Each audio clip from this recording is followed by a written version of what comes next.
Dear panelists and guests in the audience, we are excited to have you join us today.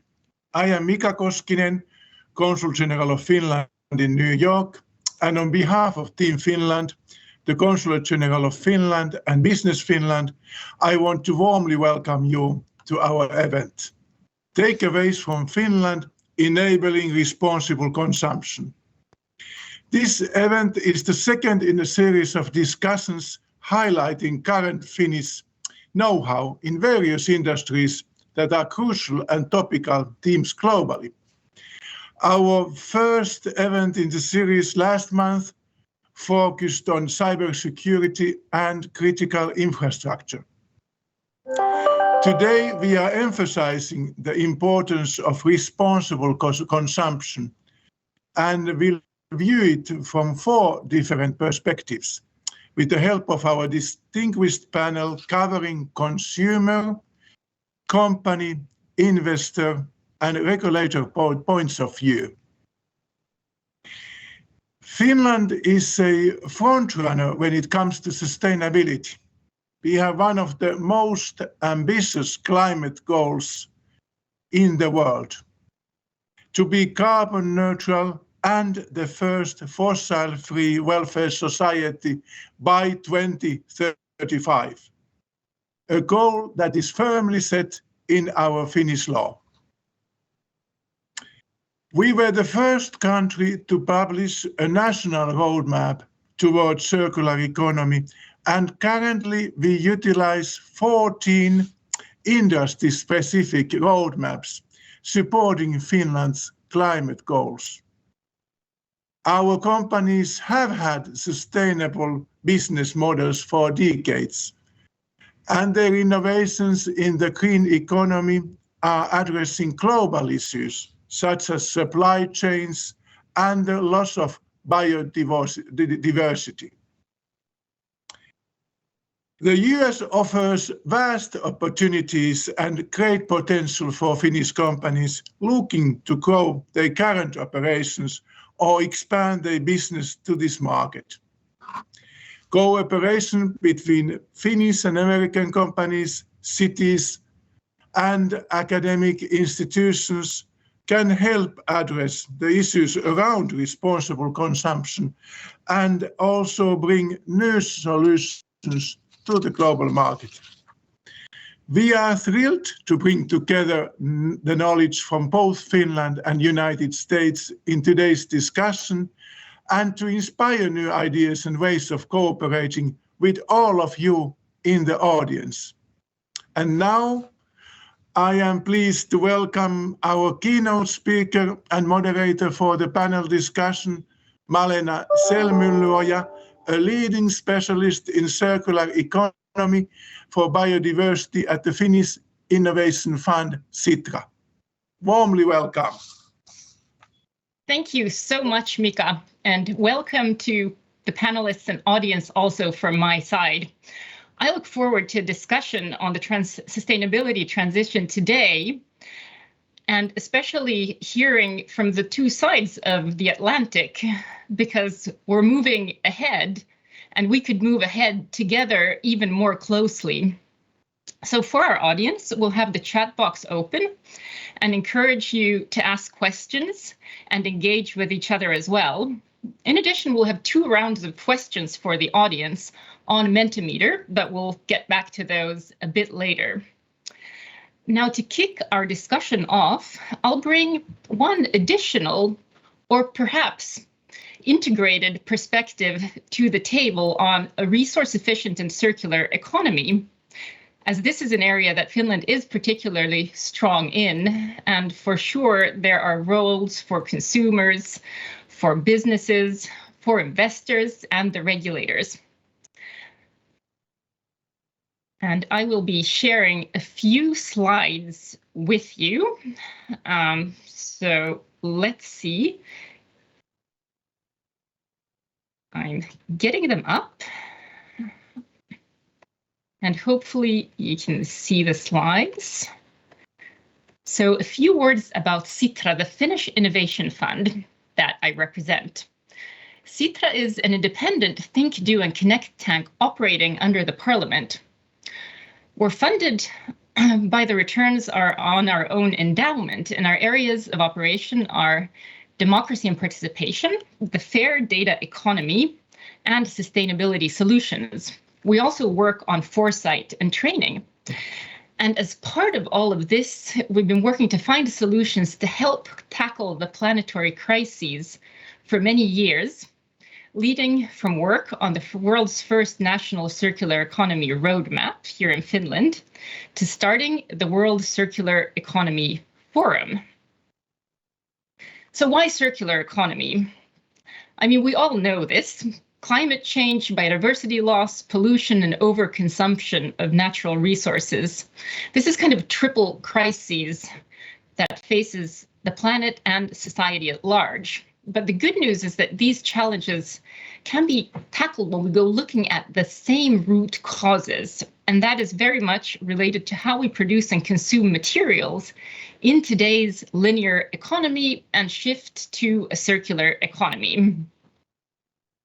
So really briefly, the circular economy allows us to get more from what we already have through smarter design, digital solutions, and shifting from owning products to services. And all of these are trends that are ongoing in any case, especially the digitalization and servicification trend in the economy. And just to illustrate this, I like this little diagram where you can see that from a linear economy, we're moving towards a recycling economy, and then we can get back some of the valuable secondary raw materials. But of course, in order to get to a circular economy, we need to think at the full life cycle of products and consumption. And so it's very much about designing out waste and toxicity, designing for repair, longevity, and recyclability. And information and traceability is a big part of this. So again, highlighting the importance of going hand in hand with digital solutions, such as digital product passports. And just as a takeaway, 80% of a product's environmental impact is actually determined at the design phase. So it's very much about design, design, design. From a Finnish perspective, I'll leave you with 3 takeaways on what's needed for the transition. There's the vision that's needed, concrete targets, and also then roadmaps. How do we get there? Finland, as Mika Koskinen just mentioned, has the goal of becoming carbon neutral in 2034. What's less known is that we also have the goal to become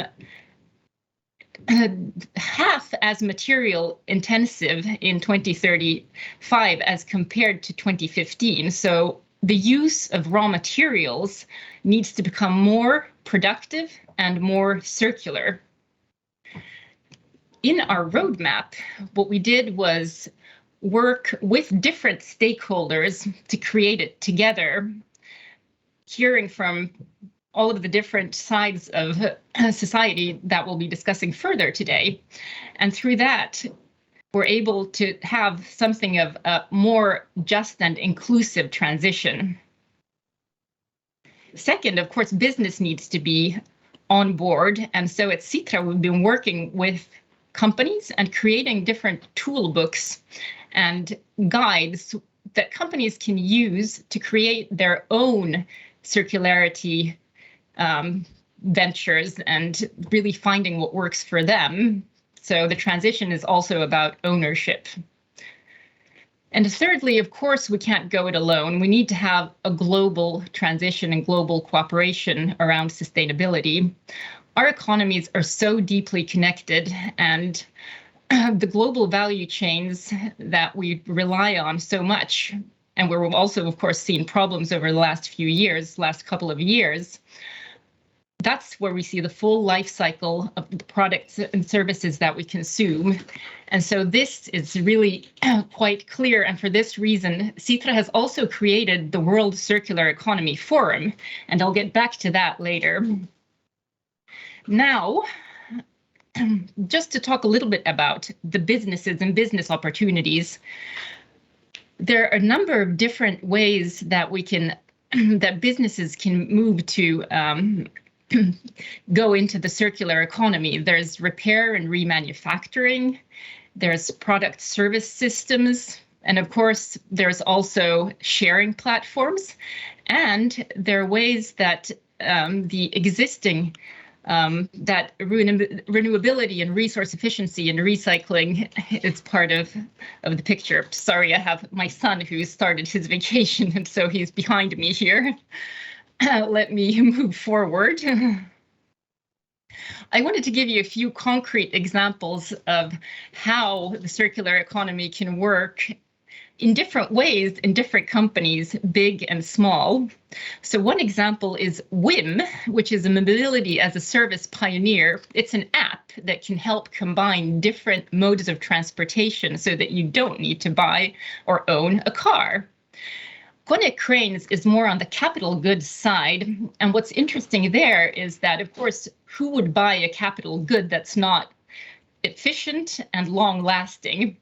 And so for that reason, Konecranes really is strong on the services side, and especially predictive maintenance is something that allows for companies to thrive and to make sure that efficiencies are designed out.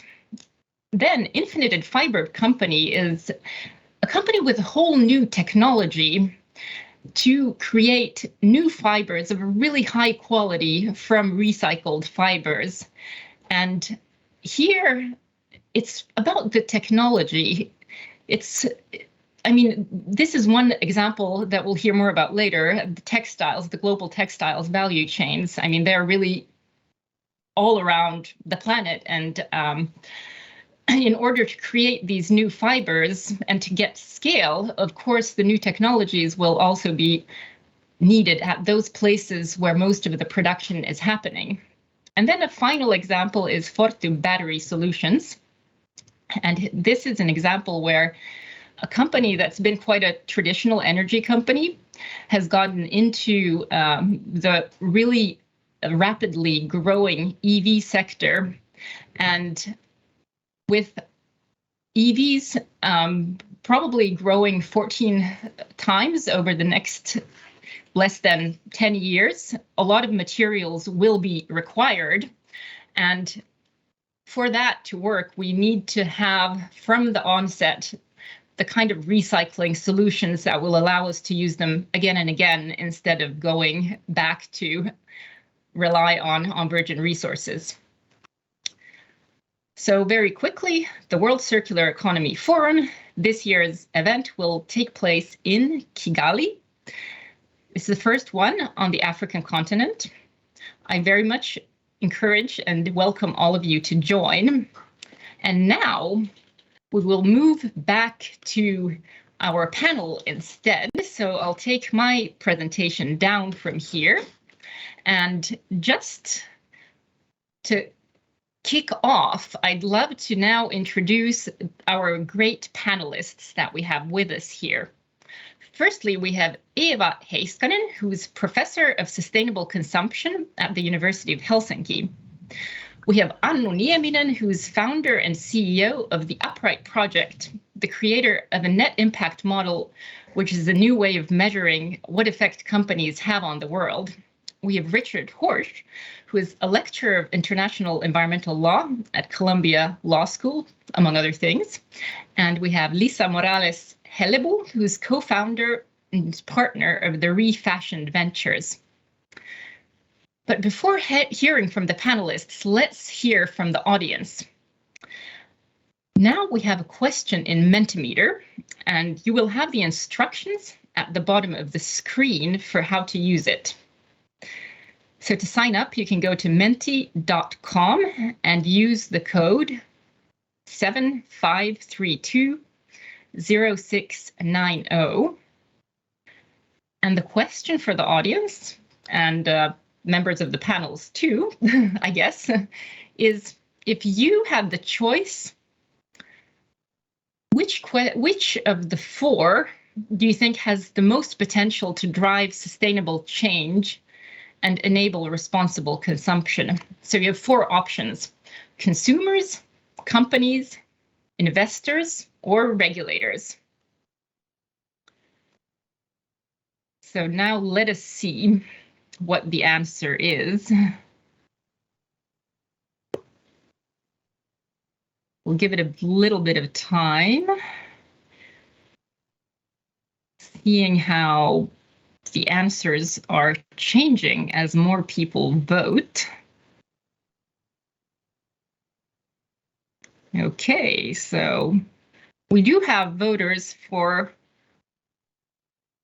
all 4 of these options.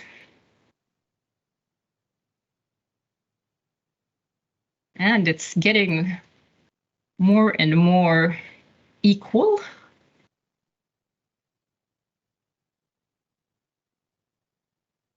Let's see if we still get some more votes.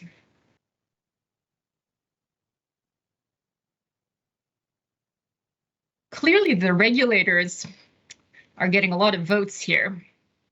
So the audience seems to trust regulators to drive change. Or maybe it's more about putting pressure on the regulators. We need change, but there are also votes for the role of consumers, corporations, as well as the investor side. Companies got a little bit more traction here. Well, I think that really can take us now to hearing from these 4 different perspectives as well. And we'll start by going to Eva. So you are an expert on sustainable consumption. Could you please tell us about your work? Okay, thanks. Yeah. Okay, thanks for the opportunity to join you here. I'm very pleased to be here. I'm professor of sustainable consumption at the Center for Consumer Society Research at the Faculty of Social Science, University of Helsinki. And of course, issues of sustainability and responsibility are core to our work. And then we were expected to give one example. Shall I give that example now or later? Sure. It would be really interesting to hear an example, concrete example of what's happening. Role of consumers, and one positive example in this world where the overall picture gives a lot of cause for concern. So we have climate change, overconsumption of resources, etc. But we do have one positive development in the world. That is the decarbonization of energy, particularly electricity. So already 30% of electricity in the world is produced with renewable energy sources, 54% in Finland. And this is important because it can help to mitigate, not solve every problem, but mitigate one of the most urgent problems, which is climate change. And well, what is the role of consumers? We need to go a little back in time and look at the 70s and 80s when actually citizen groups, more so in Germany and Denmark, were actively involved in experimenting with solar and wind and put in effort when at a time when companies did not see an immediate opportunity in these areas. And then, well, 2-3 decades later, we have global industries, solar and wind. And it is now the cheapest source of power, and it is scaling on its own momentum. In Finland, as one example, we have citizen groups have been actively involved in developing the market for heat pumps, which is a very important solution now that in Europe, we're trying to scale down on our gas use. So we really need more heat pumps, and we need this kind of experimentation and learning and collaboration between companies and citizens to sort of get them into use and get them into the best possible use, and help people learn about them. So people learn from other people. That is something I have learned by watching how innovations diffuse through society. And of course, we do then need regulators, but the first momentum, the first initiative often comes from citizen groups. So that would be sort of my takeaway message for companies who want to promote more sustainable innovations, connect with pioneering users, learn about what they are doing, and this will help you grow your business. So thanks, that was my positive example. Thank you. Thank you, Eva. That is really inspiring, and maybe the one consumer can't do that much, but together there's a lot of power there, and it's power that's been in force for a long time already with the inspiring initiatives from the 70s. And of course, I mean, talking about the energy sector and the need to really urgently make a change in Europe above all right now, there certainly is space for action by everyone and action by consumers, and just dealing with the demand side as quickly as possible. So next we'll hear from a completely different perspective. Annu, you founded an innovative company that helps measure how businesses are impacting society and the environment. So could you please tell us about the Upright project? Sure, happy to do so. So hi everybody, my name is Annu Nieminen. I'm the founder and CEO of Upright. We're a Helsinki-based technology company working with both institutional investors and companies globally. Heavily based still in terms of our client base, heavily still focused on European customers, but we have a couple of first US institutions and some Asian financial institutions on board as well. So what we do is we build a pretty huge impact data engine, is I guess a way to call it, where we basically depict the net impact of a company or a fund. So what we do essentially is summarize science to understand what are both the negative and the positive impacts that a company has on the surrounding world. And currently our data is used by both asset managers and asset owners to quantify the net impact of their funds, and to also comply with all of the new regulations, especially the EU SFDR regulations, which I assume is familiar to many of you who are doing any business in the EU area. And of course now listening carefully what the SEC is about to come up with and how much that is or is not aligned with what is popping up in the EU. My perspective to the seminar's topic about what really drives change in terms of responsible consumption, or I guess the even larger phenomenon that is going on, comes from my passion is trying to understand what drives companies to do what they do. And that's why I started Upright, where our mission is to create concrete incentives for companies to optimize what we call their net impact. This means that we look into what are the stakeholders that companies need to please in order to make it financially, which is the cornerstone of any capital market situation or capitalistic system, I guess is one way of putting it. And understand what are the stakeholders, what they demand. So what we basically do is allow investors to access this kind of information and use it in their investment decisions and in their risk calculations as well. Of course, companies themselves to utilize this information and understand it better.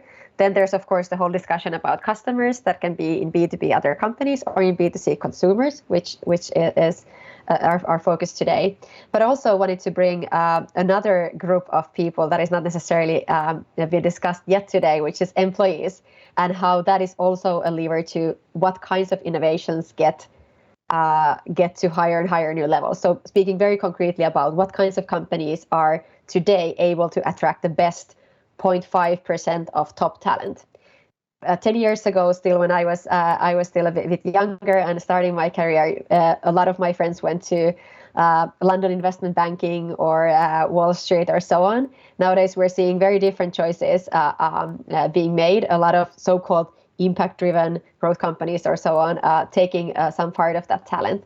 So that's also, and a lot of large corporations talking so much about their impact to be able to attract the best talent. So that's also one perspective I wanted to bring to discussion.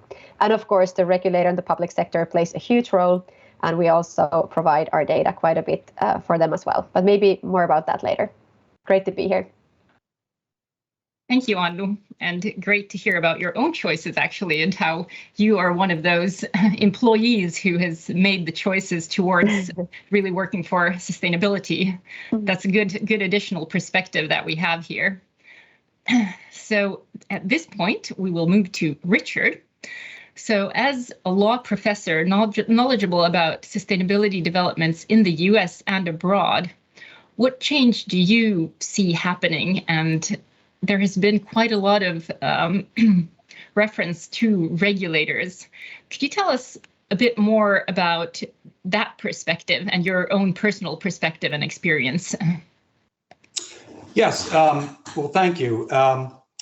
Just by way of background, I am a lawyer. I practiced law at a law firm called White & Case for 40 years. I am still affiliated with it. They are a global law firm.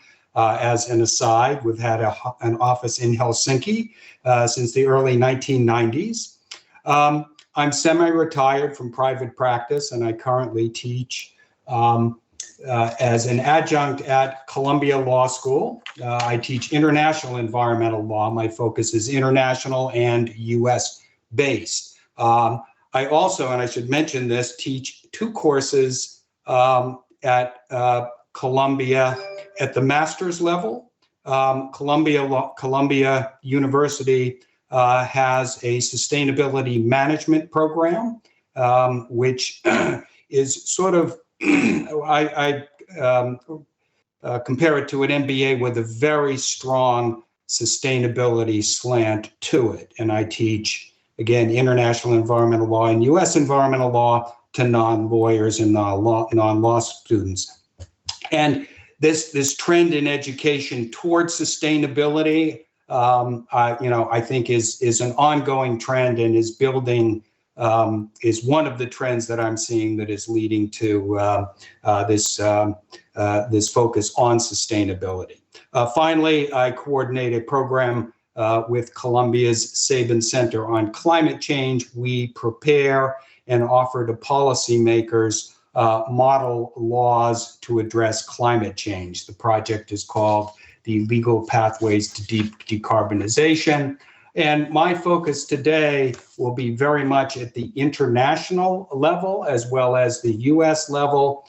Can't speak much to Finland or other countries, but I can speak to the US and the global. At the global level, we are seeing movement, of course, with the Paris Agreement on climate change, which I think has at least asked individual countries to come forward and set goals and timetables in the form of nationally determined contributions to meet the Paris targets of keeping global temperatures below 2 degrees Celsius above pre-industrial levels. I'm also seeing at the global level focus, at least in the circular economy and addressing sustainability with respect to plastics. There's a movement now by the United Nations Environment Assembly to craft a binding legal document to address plastics, both microplastics, plastics in the ocean, and unlike the Sustainable Development Goals, these would be, the intent is to have them legally binding, a legally binding agreement similar, to other legally binding treaties. We're also seeing action at the OECD level to take a hard look at plastics.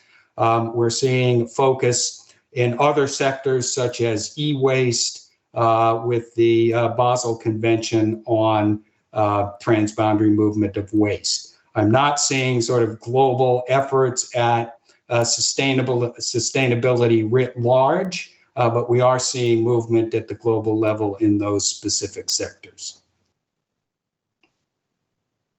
Thank you. That really gives a wide context to where we're operating. So we'll get back to that and to the US as well.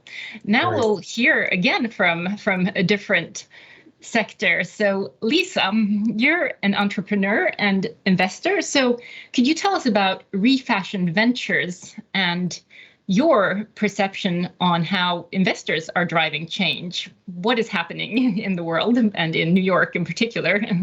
Sure, thank you. Hi, everyone. I'm Lisa Morales-Hellebo.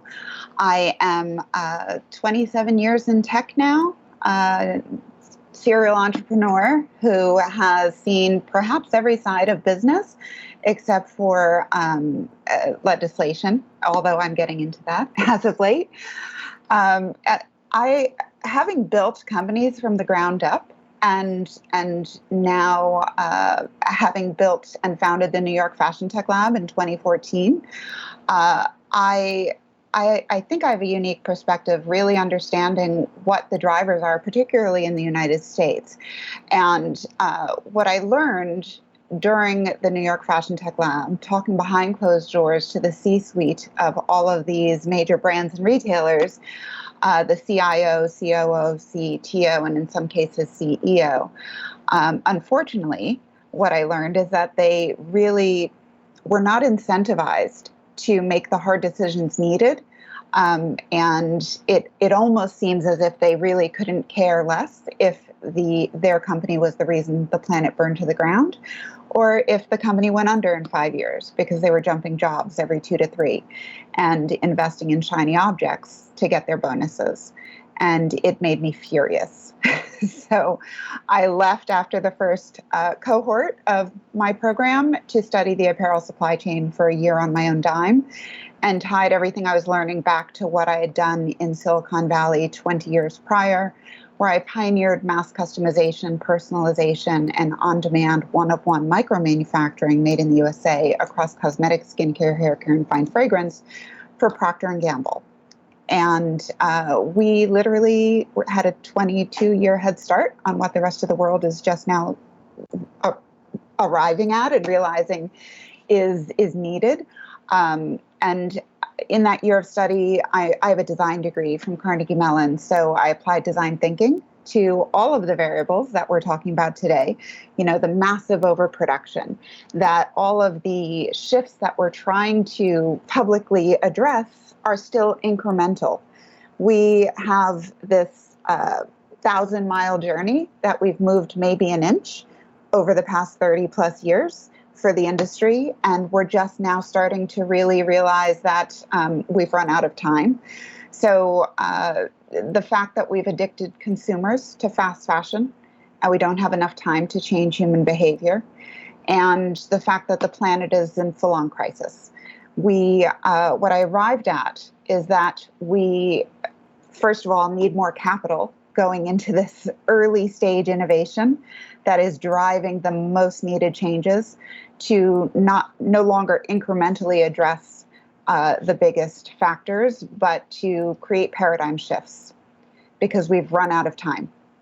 And so that's why I personally started a fund, because I realized that the people that get to decide what companies get to exist in this planet, first of all, didn't look like me. Didn't have my lived experiences. I'm a Puerto Rican from the Bronx. My family comes from pig farmers and seamstresses on the island, mostly living in poverty. And so the entire fashion industry is women that look like me, brown women that around the world are being exploited and extracted. And I felt that the biggest impact I personally, as an individual, could have is to build a fund that specifically was investing in the most needed innovations to drive and catalyze this paradigm shifting change. So I'm totally rambling because I forgot your your initial question, but I think that this is the area that most companies even are overlooking. I arrived at the realization that there's this $3 trillion global industry where mostly white men are the ones that get to deploy capital, especially here in the United States. And they frankly invest in what they know, what they like, what they think is cool. And none of them really understood or cared about this industry. So there was a paltry $250 billion of front-end consumer-facing innovation being funded, things like Rent the Runway and Stitch Fix, and that's great. You can invest in agile consumer-facing experiences, but you cannot really see the value of them until you address your back ends. It's Systems 101. You can't have an agile front end with a static back end, so it's the supply chain. And all of our innovations at REFASHIOND Ventures are investing across supply chain innovations, data, AI, advanced materials, advanced manufacturing, and advanced logistics. And 3 of those 4 categories involve physical atoms, because we're not going to decarbonize our planet with software alone. Thank you. That again opens up a whole new perspective and is just super, super inspiring. I think for the next round, I'll do sort of the other way around. So I'll start with Lisa again. Could you give us just, a few concrete examples on the specific company that you have invested in? And I think it's also interesting to hear how tech is coming to the heart of all of this with circularity and yeah. So just to go a bit deeper into the investment side and your choices there. For sure. So I personally think that one of the most misunderstood areas for investment is circular materials. And so our fund has done 2 investments so far in circular materials. And I personally think they're 2 of the most globally impactful and meaningful. One is a company called Simply Fiber. And we were the first money in alongside the Heritage Group in the United States. And the founder is the former head of design at Vera Wang. She also worked at Calvin Klein, Eden, and Alexander McQueen. And Maria Inscher-Aurang left her role at Vera to build this company, she says, because she met me. She said, before I met you, I didn't know there were even investors for circular materials and new manufacturing processes and a support network and community that would, be able to help me along the journey. So Simply Fiber really is Maria's vision to go directly from a pile of cellulose-based fibers to a finished garment without needing to spin yarn, to weave, cut, or sew. And it is game-changing. It really is pile of fibers, 3D printing or molding of a finished garment, 2 steps.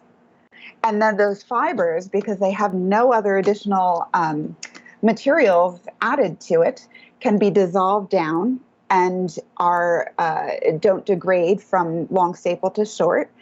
And the way I think about Simply Fiber is that eventually we'll have a credit for our types of fibers that we own and can reconstitute over and over again into new garments or objects.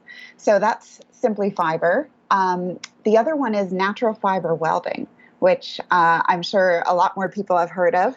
It's later stage. They just recently raised their Series B, and their CEO, Luke Haverhall, spoke at Davos. What I love about his company is that he's a chemist.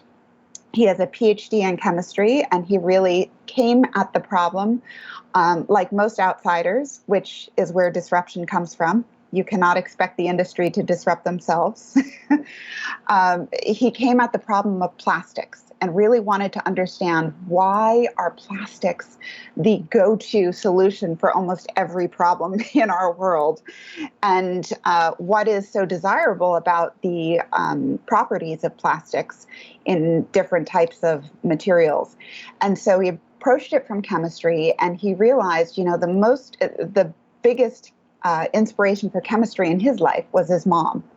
When he watched her bake, he said she used all natural ingredients, and depending on how you mix them together in what order and process them or heat them, and they create different outputs and properties using the same inputs. And so he applied that thinking to creating 100% plant-based inputs that have properties like plastics. So he created the first fully biodegradable plant-based leather called Mirum. And it has scaled beautifully. We have car companies that are pledging to replace all of their leather with Mirum. Then you have Claris, their next fiber that is taking shoddy, short staple fiber yarns, treating it with their proprietary welding process, and that short staple, basically garbage shoddy yarn, becomes gold. It takes on the properties of polyester. It has strength, durability, moisture wicking, temperature control. And Ralph Lauren has already deployed it into a Claris polo. It is game-changing. If we can replace plastics with plants, that is a revolutionary, world-changing company. Thank you. I just love that. Clearly, we have a lot of the same passions, and this does make me think of Finland too, because the VTT, which is a research institute very close to Aalto University, is also looking at new fibers, and we have these two exciting companies, Infinited Fiber and Spinnova, that also are absolutely rethinking how fibers are. What kind of fibers we need in the future. And Sitra has this list of the most interesting companies in the circular economy in Finland, which you can find on the Sitra website. And these are, of course, two of those companies. And coming up, we also at Sitra have a study where we're looking at trade across value chains and trade frameworks, and looking at what is happening in Bangladesh, in Sri Lanka, and in Ethiopia, also in Vietnam. So this is where it will be deployed at scale as well with time. So that's a push for the global cooperation that we need. Now we'll jump over to Rick. And one of the things that came up that Lisa was talking about is, why plastic? And of course, why plastic has very much to do with price and the fossil industry. And so I wanted to hear if you have some thoughts on, what is needed. One thing that Finland has been, or one area where Finland has been active is as a part of this group of Friends of Fossil Fuel subsidy reform. But could you talk a little bit to regulatory frameworks and pricing issues and what we need there to move to a more sustainable framework and setup that will allow for these exciting new innovations to thrive and scale, and of course from the U.S. perspective? Yeah, sure. Regulators have a number of tools available to them. Some very heavy-handed, which we would call command and control regulation.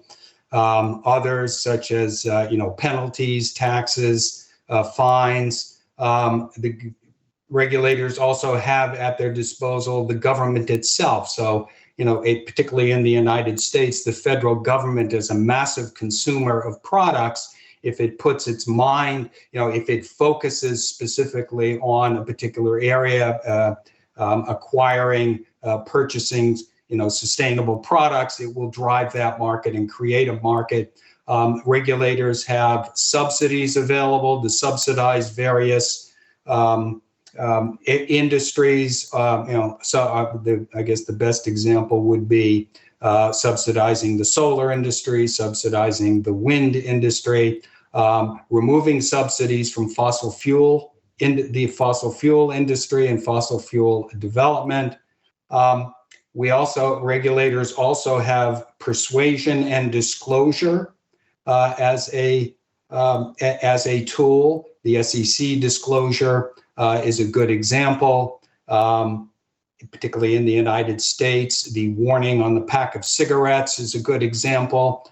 Here in New York, when you walk into a McDonald's, it will tell you how many calories a Big Mac has as opposed to a filet of fish. And as disclosing that, a consumer gets to decide, am I going to get a Big Mac at 1,200 calories or a filet of fish at 700, or maybe a salad at something less. So disclosure is another method. So depending on what a regulator is attempting to accomplish, one or more of these approaches can be used.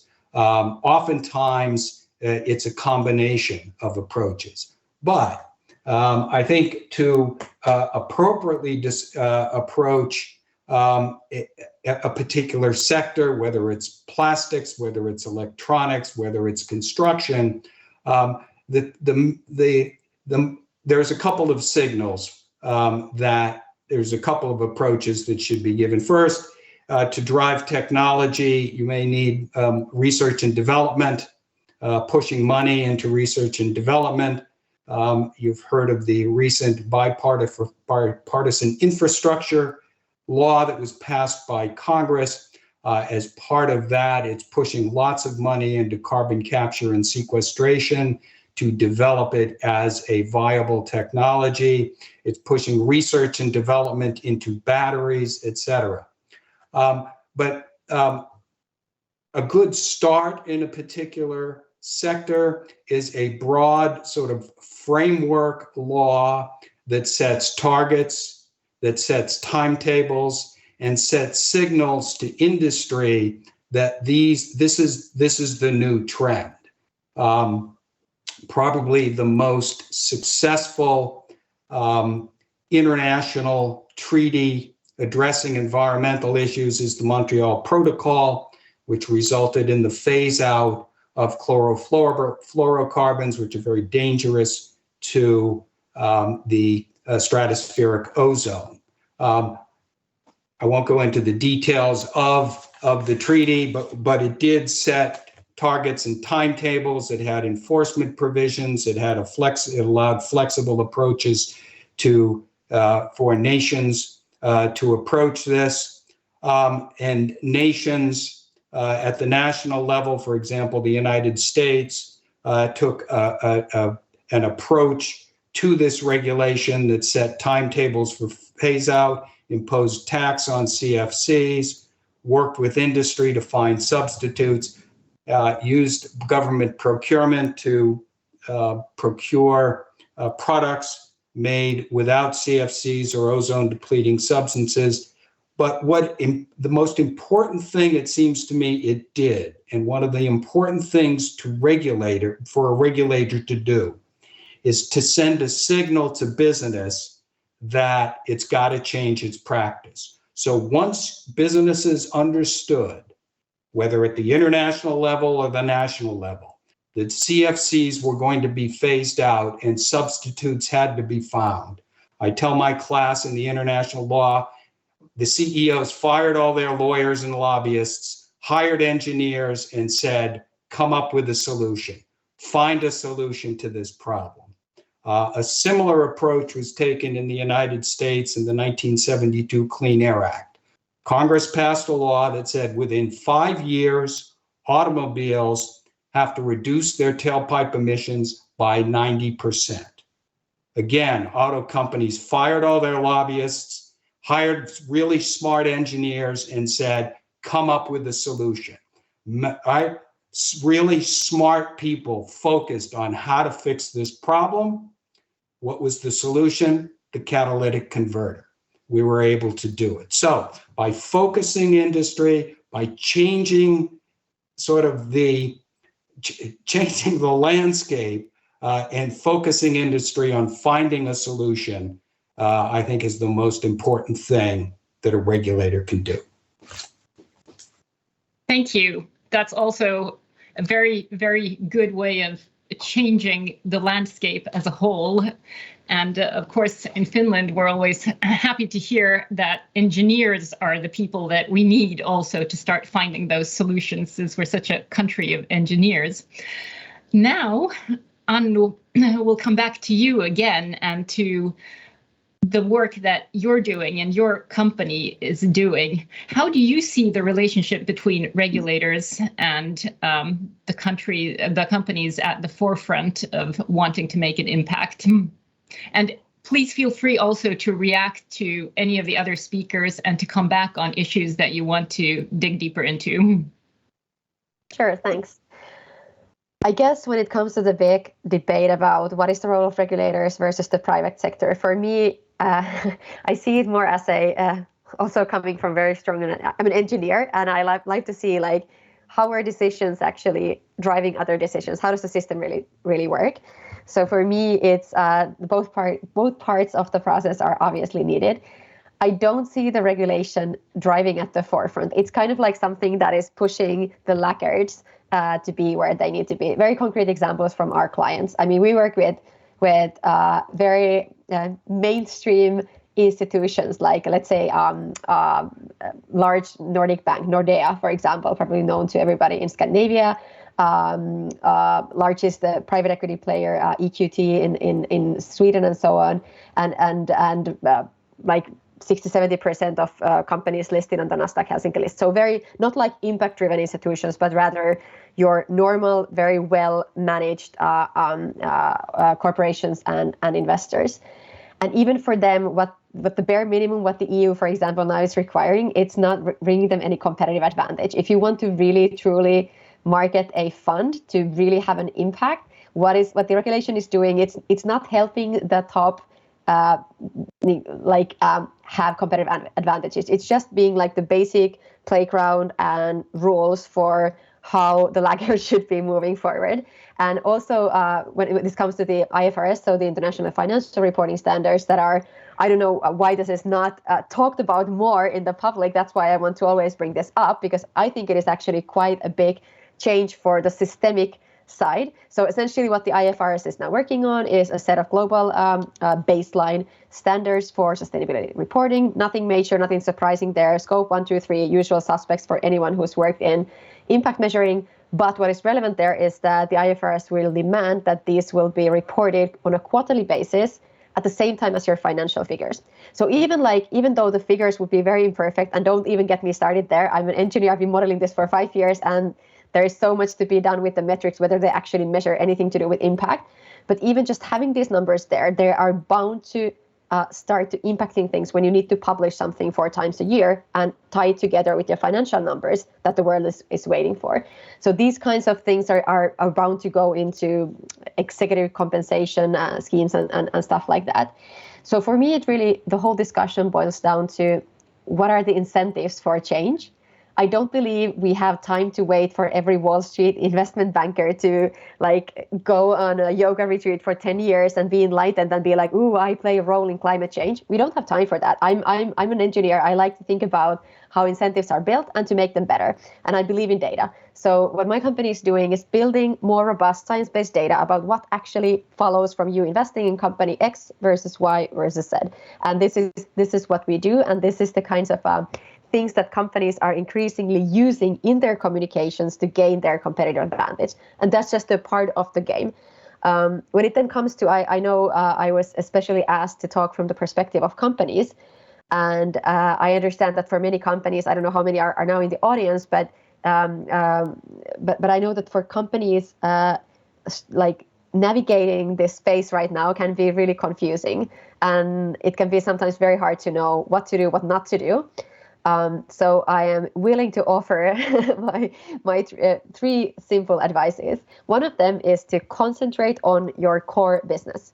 Don't fall into the trap of talking about how you got some recycled office paper here, or if you are a huge mining company, don't talk about your solar panels on the top of your roof of your headquarters.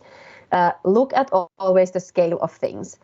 If your product, or another example, if you are a tobacco company, don't talk about the mindfulness program for your employees or something else minor. If in that category that you're talking about, your impact in your core business is significantly bigger than whatever initiative you're talking about, you will just end up looking like a fool. So dare to look at the core business, the largest streams of impact and value that you are involved in. The second one, which is very much related, is look at the whole value chain. So don't just think about this not in my backyard type of thinking that, hey, these are the impacts that happen within our factory. Hey, we're Apple. We just put together these nice little gadgets that I'm using here right now to talk to you guys. And the mining industry, that's a bad one. Ooh, look at those emissions. The mining industry would not exist if it wasn't for the gadgets and all of the things that we then need and use every day. So in the upright model, what we do is just basically allocate the value chains from not just a couple of suppliers, but the whole value chain from the very start of production all the way to the end of the end use, and understand what your role plays in the whole value chain. And it's not just the upstream, it's also the downstream. So what happens with your products when it's being used? And thirdly, and this might be, I don't know if it's a bit contradictory to what everybody's saying right now, is that don't waste time and resources on putting up dozens of internal metrics that only confuse you. As a CEO or whoever is the decision maker of what is starting to be tracked, it might be easy to think that, hey, I'm the more responsible, the more initiatives we start in these green and sustainable things, that easily you just lose the baby with the bathwater. You don't even know what you're talking about anymore. You don't understand where resources are going. So stick with your, hey, these are now the 3 major negative impacts that we have on the surrounding world. What are we going to do about them? I have a wild guess that one of them is going to have something to do with greenhouse gases, no matter what your business is, if you look at the entire value chain and a climate question. But then there's also other questions. Does your product have a negative health impact or whatever it is? Chances are that if you want to run this business successfully in 5 years, you need to do something to each and every one of these 3. And then the second question is, what are the 3 major, most significant positive impacts that your company has on the surrounding world? What are the reasons why you exist? Is it employing people? Is it paying taxes? Is it creating a medtech service that then solves health issues? Is it building houses for people? Is it building plumbing for people to have clean water? Whatever it is, it does not need to be sexy, but it is your reason for existing. What can we do to make this bigger while not making the negatives grow, at least not faster than the other side? So this is the kind of thinking that I'm passionate about when it comes to net impact. And just a perspective I wanted to bring to the discussion. Anu, I think you're my new BFF. That's great. This is how, this panel will move the world in the right direction afterwards. Now, Annu, I think that was excellent, and really, companies know where to go. But what about the consumers? Do they know where to go? So Eva, coming back to you, Finnish consumers want to make a difference, and Finnish consumers are very aware also of the fact that the footprint of their consumption is global rather than just seen in Finland. So what do you think are some of the big challenges ahead for consumers and opportunities? Okay, yeah, thanks. And thanks everybody, Annu and Lisa and Rick, for great comments. So, there's the challenges abound. So, even though indeed I mentioned energy as one of the positive examples, and we have maybe some examples also in food where you have a small number of people turning towards vegan, vegetarian, and slightly larger number of people turning towards flexitarian kind of diets. And we definitely at the moment, for example, have all our electric vehicles sold out, so you cannot buy an EV at the moment. So there are these positive developments. But of course, in addition, I have really appreciated the fact that Sitra has published this carbon footprint calculator. But in addition to the carbon footprint calculator, I would argue that still most of the sort of information on what we should consume comes from advertising and lifestyle media, and they're pushing perhaps a slightly different agenda. So I would argue that even though we are seeing some improvements in our energy consumption for housing and living, and a little bit in food and a little bit in mobility, especially in terms of what kinds of energy sources we use for mobility, I still think there is like a really big challenge. And one of the big challenges that we still will need to work on is product longevity. So repair, reuse, some of the things that you were mentioning, Malena, at the start. And we have good initiatives from the EU now, the right to repair. So attempts to require producers to offer instructions to open up their repair instructions so that it is not the repair is not monopolized, so you're allowed to repair. So even your Apple phone one day, you'll be able to change your battery and etc. So these things. But in the meantime, our sort of infrastructure and also our basic skills and capabilities to repair have really declined and disintegrated. So I've been just looking at like the repair business in Finland, and well, it's been a slow but steady decline of companies that do repair.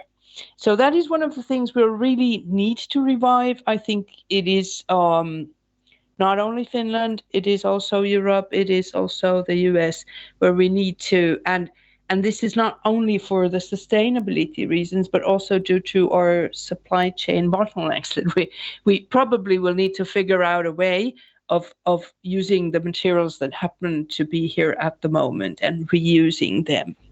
I've done some research together with colleagues, and we've noticed that one successful repair experience is very definitive for people to actually try to have things repaired or to try to repair them themselves. So just doing it once and succeeding, and thus believing that yes, you can repair things and you can reuse them and you can make them usable again is really important. So I think one of the positive things we have here in Europe is the Repair Cafe movement. So that is groups of people who come together to learn repair skills, to repair themselves, but also to make statistics of what needs to be repaired and what are like common faults in things. I think this is one of these positive things that will probably evolve into something else eventually if it is to be successful. One of these positive seeds or roots that we need to keep our eye on and see whether this will sort of create a burgeoning new sort of industry and sort of bring manufacturing back to industrialized countries. Thank you. So getting two systems change through groups of consumers coming together, and of course it's also about, you know, what's cool, what do we want to do? And you saw I have a teenage son who's on vacation now, and his brother as well, and when it comes to phones, in Finland we have a company called Swappy, which remanufactures cell phones, iPhones, and you know, the price is better. There's a guarantee or a warranty, and this is something that my sons think is really cool, and so they will use Swappy instead of going for the newest phone when it's available. Not that we should put the burden on the new generation or anything like that, but of course it's a cultural shift in thinking as well. Now, I would like to see if we have Lotta Jessen, who has been looking at the questions in the chat box. And Lotta, would you be able to give us a question or two, and the panelists will answer those next? Yes, thank you. So one was a specific question on these tools to measure consumer behavior, and if there are some tools that bring this data for companies as well, so that they can respond to this information coming from the consumers. So that would go to Eva as a question. How do you measure consumers' choices and willingness to change? You're muted right now. If you could unmute yourself. Yeah, sorry. That's definitely a very good question. And of course, today we have more and more of this, what is called like big data, and we're able to monitor what people are discussing, what people are purchasing online, and what they are recommending to other people. And that works for many things. Personally, I also believe a lot in qualitative research and in actually people from companies. So I've done lots of workshops and focus groups where I actually have people from companies present and hearing it directly from the consumers.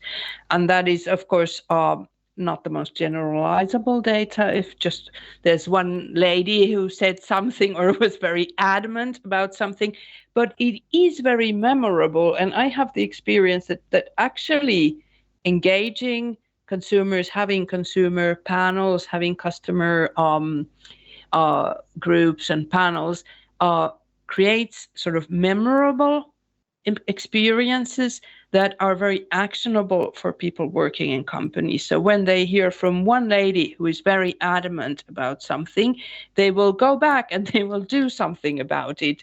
And when you get lots of like statistics and data, it doesn't really necessarily speak so much to people. So we have the opportunity to create lots of statistics today from all the big data, and to mine it and to aggregate it. And I think that is important to monitor developments, but I would also emphasize the importance of actually just meeting up with consumers and talking to them. Thank you. Interesting answer. Then a comment, the information about the Repair Cafe just sparked an interest in Minnesota. So that was some new information coming to the market, which is great. Then there's a question on cooperation, which is key in achieving a circular economy. So some comments from the panelists on what would be the ways to foster cooperation between these different operators.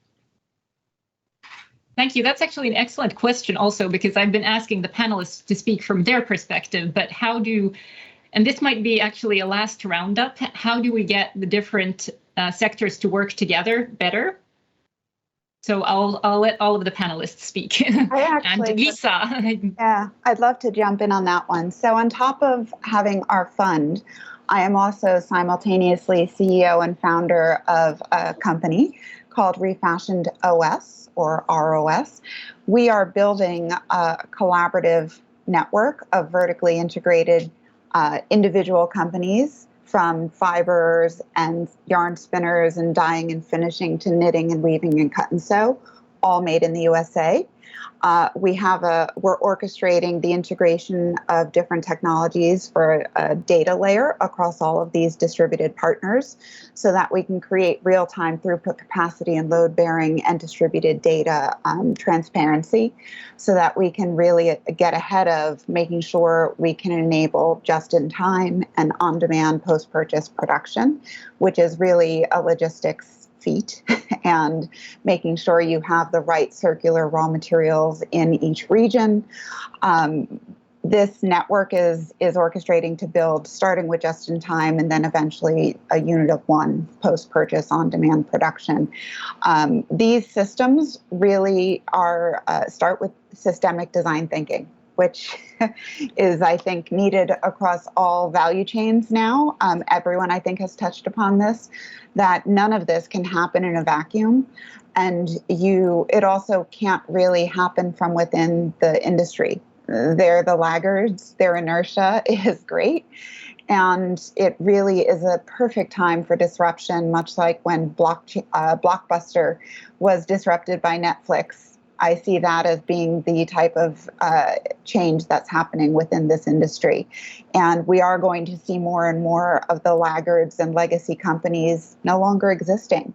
And frankly, that is fine. Maybe they shouldn't. And so the people that we have started orchestrating with, or the companies we found, are privately held and don't have boards to report to, are generationally owned, and it allows them to make really quick decisions to keep their company in business for another 100 years. And even all the way up to the brands. When I first started really diving into building REFASHIOND OS, it was because one of the largest retailers in the world reached out to me and said, we need your support and help in figuring out how to produce in the US. We don't have the network or contacts. And so the biggest players want to figure this out, but they just can't do it themselves. They're too big. So there is an opportunity right now for enabling the early stage innovators that aren't constrained by any of the industry's perceived rules that are allowing us to move faster. And that big brand retailer is a privately it's a family that owns it. So finding companies that have families behind them still, I have found, for me personally, over the last 7 years of focusing on trying to move the chess pieces of this complex value chain problem, that is the hack. Find the people where they still have the families involved and generally want to leave a legacy. Thank you. And given the time, I will hand over to Rick and then Annu for final comments, thoughts, perspectives, and then we will have the audience vote another time. So Rick, networks and working together as a regulator, who are your most important stakeholders to work with to drive change? Well, I would say, let me just step back. I think the question you ask in terms of what's most important, regulation, consumer, industry, et cetera, I think they're all important, and they're all very much interconnected. Regulation can drive industry. Regulation can drive consumer demands and consumer interest. I think they all work together. I would say, I'm not as a lawyer who spent 30 years trying to unravel some of the most complex regulations imaginable. I'm not a real fan of regulation, but I must say, I think without regulation, I'm not sure we're going to get to a sustainable world or a sustainable economy. You just take, the Sustainable Development Goals, which are really aspirational. They are not binding. If all it took was an aspirational goal, right, the Sustainable Development Goals would have gotten us where we need to be. Well, that obviously hasn't happened. We do need regulation for international and global problems. We need treaties, we need regulations, whether it's the Paris Agreement, whether it's the Montreal Protocol. At the national level, if you really are going to drive change, right, the United States did not clean up its environment to the extent it did until it passed very strong environmental regulations and laws in the 1970s, the Clean Air Act, the Clean Water Act, the Resource Conservation and Recovery Act, which addresses waste. So I think they're all important, but without regulation, I'm not sure you get there. I would also, just to answer the question on how do we work together, I do think once regulators set a goal and there's a law in place, one of their jobs should be to eliminate or remove barriers for industry to reach those goals. One example is with the chlorofluorocarbons and their phase out. As part of that, again, industry realized they needed to change, they needed to find substitutes. Various businesses got together and worked together. There were antitrust concerns. The government stepped in and said there should be no concerns. We're not going to take antitrust action against you, with industry working together. Again, remove barriers. So I'll stop there and let other people speak, because I know there's limited time.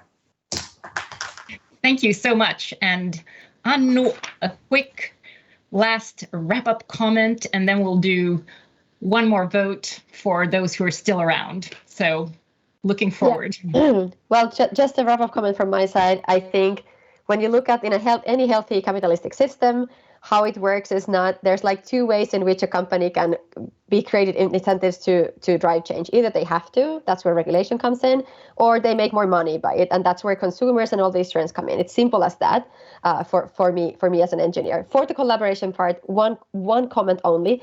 we often think that the regulators somehow know what should be measured and know what to do. They're also imperfect humans, as every one of us working in academia or private sector, wherever.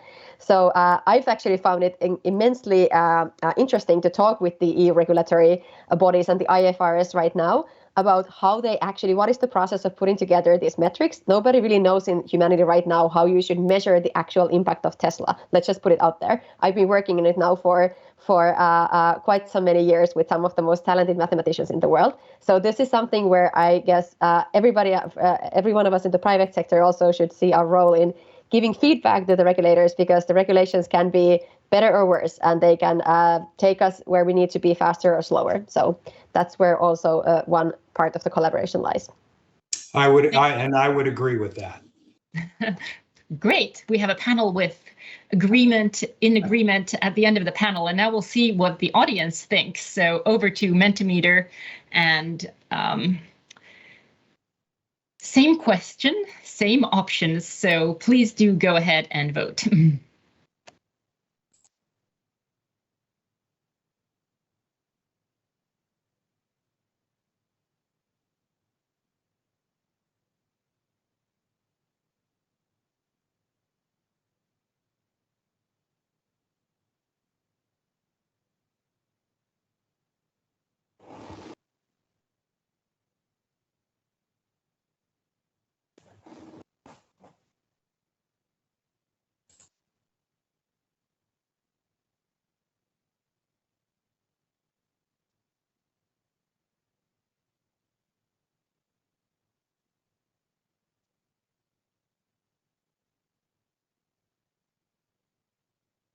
And as we follow with interest in real time the results, I'll take the chance to thank everybody involved, all of our panelists. Excellent perspectives. I hope that we can continue this discussion in different ways in the future as well, and drive that change that needs to happen, each and every one. And thank you also to the organizers, and Lotta Jessen has been really instrumental in putting this panel together and making it happen. So thank you from my side, and have a great rest of the day. And we still believe in regulation, clearly. We can see that from the Mentimeter. So thank you. Yeah, I'm not seeing the where is it? Huh.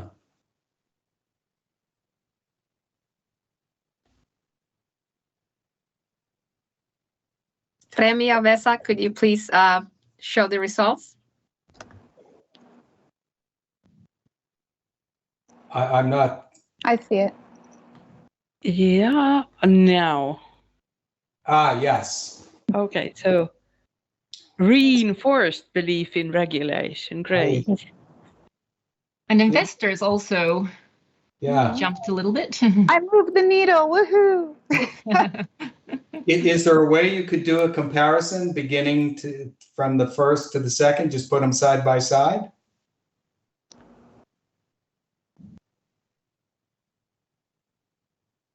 Yeah, that would be useful. Interesting. Interesting. Investors went up, consumers went down. Interesting. But did we have the same amount of voters this time, or did that change? Good question. Good question. Maybe some of the audience had to rush to the next meeting or something. But only the regulators stayed, I guess. But I'm glad to see that this panel achieved what we want to, on maybe making people think and look at different perspectives and how to work together, and how they're all really tied into one another. So thank you to all the panelists. Excellent job, excellent comments, and really a lot of food for thought. Thank you for having me. Thank you. And and thank you, of course, to our audience as well. Really good panel. Thank you. Thank you, everybody. Bye. have a great rest of the day.